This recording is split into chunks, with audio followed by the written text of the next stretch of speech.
Hey guys, so for this video I actually sewed up Simplicity 8252, which was a final dress of 2016 for me.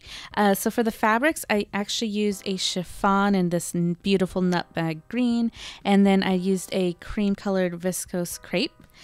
So you can see here the pattern that I used from Simplicity, which actually just came out in the winter, and I knew immediately that I had to start working on it. So I did a lot of changes at the pattern level, which involved me removing a lot of length from this dress because I'm kind of a shorty. So there was a lot of weird wonky cutting that I had to do that you can see here, that I just had to lay out the pattern pieces a little differently. For the crepe itself, I actually did a lot of tailor's tack, did some stay stitching, but to be honest, if I were to make this piece again, I would have to underline the entire thing and also stabilize it a little bit better. You can't really see it in this portion of the video, but it did stretch a lot while I was working on it, even though I was being as careful as I possibly could, and trying, besides working on it and doing like the darts and stuff, I would set everything aside and hope that it wouldn't get stretched out, but it did anyway. So right now on this part of the video, I'm actually working in the center of pleats, which are actually kind of fun detail. I did a full bust adjustment on this bodice top, but those pleats, even though they came out really well, I would probably move them a little bit down the center front of the bodice just to kind of fit my my top a little bit better.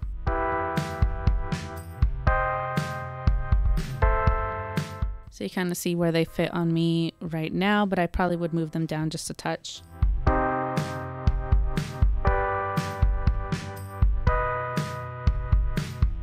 So all the edges sewed up pretty nicely. The machine didn't have any problems stitching through the crepe. I did use a Rayon hem tape to kind of hem the entire, or to finish up the seams.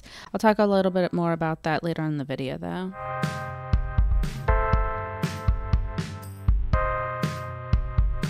So this is actually the strap. Another thing about the crepe is that, you know, with it being, you know, kind of stretchy and a little bit slippery, the instructions did not ask for the strap to be interfaced, but I probably would recommend it just in case, to make sure that those straps are stable.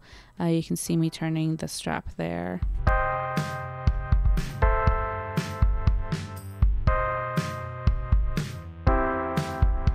So you can kind of see as the fabric moves across the table just how slick it is and just how much it kind of was having a little bit of trouble with it. I kind of wish I had a bigger table, to be quite honest. So there I am working the hem tape to kind of show you how I finished up those stitches. Kind of look pretty clean. Right now I'm in the process of adding rayon hem tape to my different seams on the skirt. I'm kind of going a little unconventional since I didn't line this particular garment, just because I do intend to wear it with slips. So you know, I'm adding a little bit more reinforcement so it doesn't fray. Kind of started to kind of close it off on this hem, but if you look at this hem over here, very unravelly and very unstable, so I'll be hand stitching everything to this rayon tape, which will help it not ravel. As I said, a little unconventional, but it works. So here I am basting everything by hand since my sewing machine doesn't have a stitch that's long enough.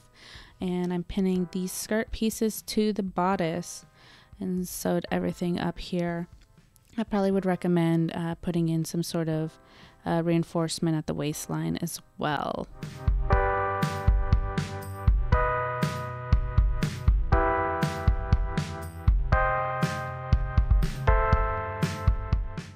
So as you finish up sewing this, if you're making this yourself, you know, if you do any adjustments to the bodice, just make sure to change the facings.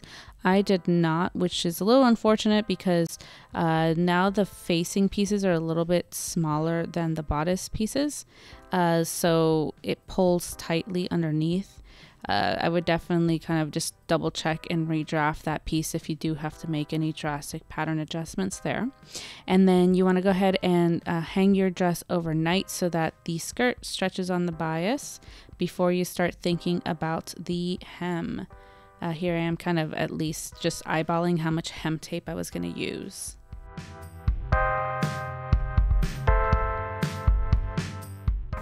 So right now I'm in the process of trying to hem my dress. It's kind of a problem because obviously you do have to hem circle skirts after they've hung for 24 hours. The problem is that this particular fabric is so unravelly that I'm not sure if I'm going to be able to get a perfect hem. I'd have to say this is the trickiest part about this project for me, is actually just the fact that this one's unraveling like crazy. So choose wisely if you're going to be working on this. So you can see the completed inner dress here. Cool. So after that, I actually have to start working on the redingotes or redingotes. I'm not quite sure how to pronounce it. So it was basically like starting a brand new dress from scratch, which if you've noticed in this video so far, there's a lot of outfit changes because of how long it took me to make this. So basically this redingote is a completely different dress that was layered over the top of the crepe dress. So I did use French seams throughout just because you would be able to see this seam through the chiffon. You don't want to have ugly seams if you're going to be using kind of this see-through fabric. You kind of see it on my mannequin there. But the bodice is the easiest part of this. Everything else is complicated. So the first part is the collar, which if you're using a solid color fabric, the pattern instructions direct you to use some interfacing. What I did was I just doubled up the chiffon. So one layer would be the outer layer, one layer would be the interfacing. And then after I kind of basted those two, I took a third layer, put that on top, and that would have been the other side of the collar. So essentially there are 3 layers of chiffon fabric at the collar. You can kind of see me trimming through those right there. Make sure to get pretty close to the edge and then turn it and a little steam press until you can kind of get that collar to sit properly. This is the facing on the collar. The instructions were written a little bit weird, but just kind of go with it. You kind of see me layering stuff here, how it's supposed to be sitting on the top of the redingote.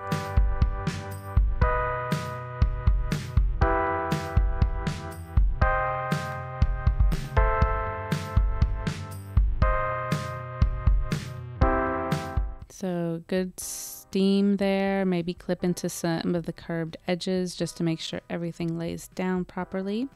You can kind of see me putting some steam and getting that collar to lay down.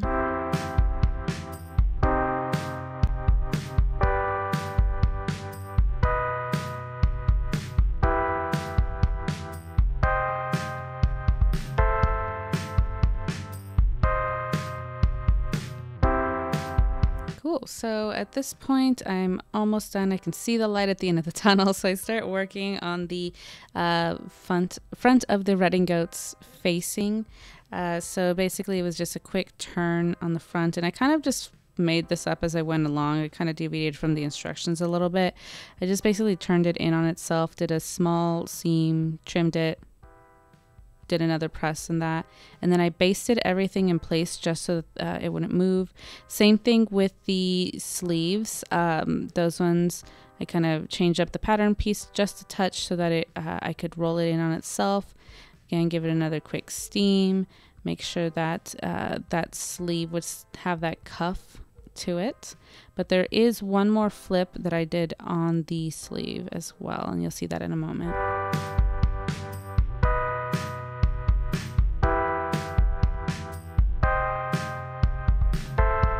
Cool, so here is the last little turn. And it's just kind of like a little half turn just to kind of give it that cuff edge. Just the way that the instructions were written was just fairly awkward. Oh, and there it is on my mannequin. Everything's looking good. The skirt was actually the easiest part of that entire redingote. Albóndiga. Totally got that. Oh no, she's licking her asshole. Hey, hey, hey.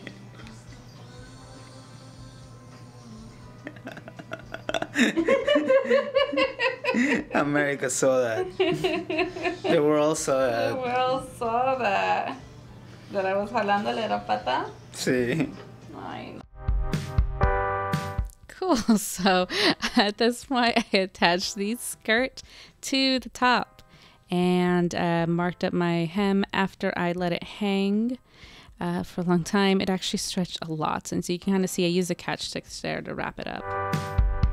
Cool, so in the process I accidentally cut into the bodice of my redingote, so I had just enough fabric to come up with the solution, which was to make a quick belt, which was not in the pattern piece at all.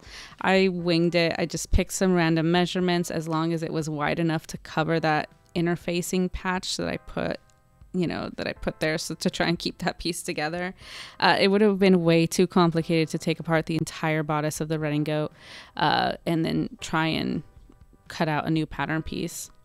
But once I wrapped up the belt, it actually did not look too bad. I do have to kind of finish stitching it around, but it actually looked like it's supposed to be there. So I hope you liked my version of Simplicity 8252. It was a lot of fun to make, and I hope you enjoyed the video. Please subscribe.